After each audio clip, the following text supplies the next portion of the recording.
Hello, my name is Victoria Pricolo, and welcome to my presentation of the Extended Executive Summary of Amazon. This is an extension of the 8-week collaborative learning community assignment focusing on developing a strategic management plan for Amazon. First, we're going to begin by taking a look at some of Amazon's historical ratios. According to the chart, Amazon's fixed assets turnover fell from 2.93 in 2021 to 2.75 in 2022. However, its total assets turnover increased to 1.29 in 2021 to 1.30 in 2022. This suggests that even though Amazon's fixed assets turnover is decreasing, it still is efficiently using all of its assets. This is further shown in Amazon's inventory turnover, only fluctuating from 8.34 days in 2021 to 8.4 days in 2022. Therefore, this information helped our CLC group understand how efficiently Amazon's management has been handling its capital. The return on total assets, also known as ROA, represents the after-tax profits per dollar of assets. According to the chart here, Amazon's ROA decreased from 6% to 4%. This slight decrease could suggest that Amazon has taken on some debt that isn't necessarily used for profits. Additionally, this is also reflected in the decrease of Amazon's return on stockholders' equity, also known as ROE, which dropped from 16% to 12% from 2021 to 2022. As a result, this also indicates that there are inconsistent profits or excess debt, and when the ROA is lower than the ROE, suggests that Amazon is unable to significantly maximize its assets to gain more profits. Using the historical ratios, we were then able to project financial ratios over the next 3 years. After examining Amazon's key financial statements, the company's financial performance is shown across sections of the balance sheet and income statements. Trends could be then carried on when forecasting. Therefore, my team and I were able to conclude that Amazon is in fact financially stable. In the projected ratio chart below, again, you can see over the course of the next 3 years, inventory turnover only fluctuates by 1 day, going from 7.86 days in 2023 to 8.43 days in 2024 and 6.63 days in 2025. By maintaining consistent turnover, Amazon can spend less time focusing on sales revenue and more time on market growth. Now we'll take a look at some of the implications of the BCG matrix. Amazon's BCG matrix demonstrates that their third-party seller services fall within the 3 stars quadrant. The star quadrant represents high market share and high market growth, whereas Amazon's web services, also known as AWS, falls within the question marks quadrant. Question marks quadrant represents low market share and high market growth. Amazon's largest competitor in this division is Alphabet Incorporated, also known as Google Cloud. Furthermore, the perceptual map reveals that Amazon has a high adaptability in industry changes and its highest product growth when compared to its rivals, Google and Microsoft. And we'll take a look at that on that next slide there.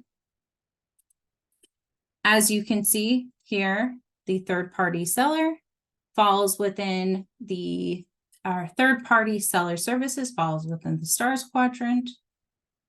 and AWS falls within the question marks quadrant. Therefore, both the BCG matrix and the perceptual map helped my team identify areas with substantial potential market growth and the strategies needed to support its growth. Now we're going to take a look at some of the implications of the space matrix.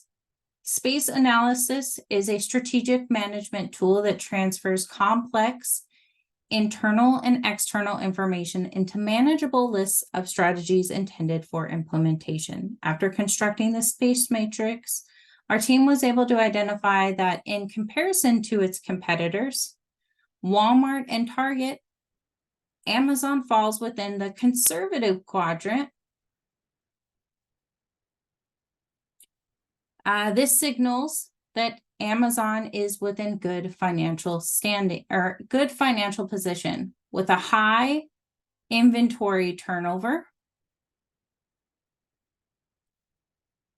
However, its stability position reveals that it's facing competitive pressure and experiencing barriers upon market entry. Some recommendations for stakeholders in order to remain innovative and enhance strategy implementation. They both play a key role in gaining and maintaining competitive advantage. Therefore, by utilizing this BCG matrix, space matrix, and perceptual map can allow us to identify areas of growth, market position, and financial performance for our recommendations. Therefore, it would be in Amazon's best interest to enhance its advertising and marketing in web services while also maintaining their levels of turnover. Their turnovers have maintained a strength for Amazon. Now we'll take a look at some of the implications again of the perceptual map. The perceptual map below provides a great visual of how Amazon's product revenue and adaptability to industry changes compares to its largest competitors across different divisions. The x-axis represents the firm's level of flexibility, and the y-axis compares whereas the y-axis represents the firm's growth in product revenue over the 2021-2022 fiscal year. The map reveals that Amazon has the highest growth in product revenue, and therefore Amazon is perceived well by the market and knows how to optimize customer experience. Then we have our proposed organizational chart. It differs from Amazon's current organizational chart in the sense that it organizes based on departments rather than divisions. This provides a more cohesively structured chain of command. Some recommendations to stakeholders is reflecting upon the qualitative and quantitative data from both Amazon and its major competitors. We've identified some recommendations that the company can do in order to capitalize on business opportunities.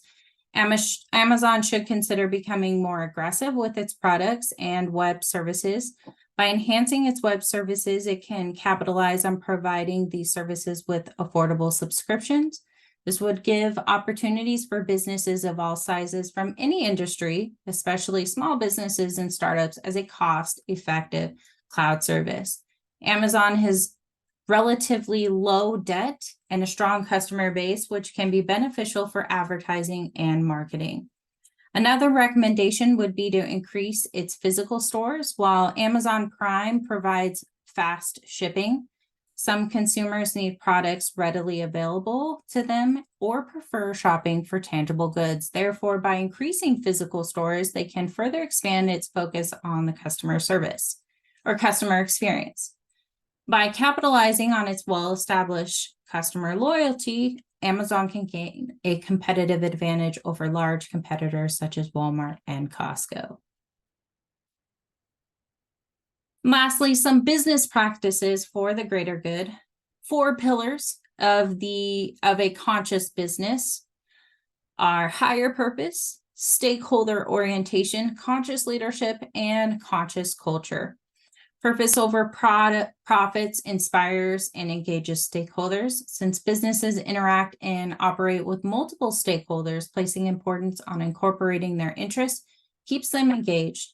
By fostering a collaborative environment, connects leadership and employees. And lastly, incorporating values and principles into the organization fosters trust among all stakeholders. Amazon's vision and mission provides key insights into what Amazon values. And similarly, the Christian worldview also places great importance on purpose. For example, in Proverbs 14:15, it states, "The simple believe anything, but the prudent give thought to their steps."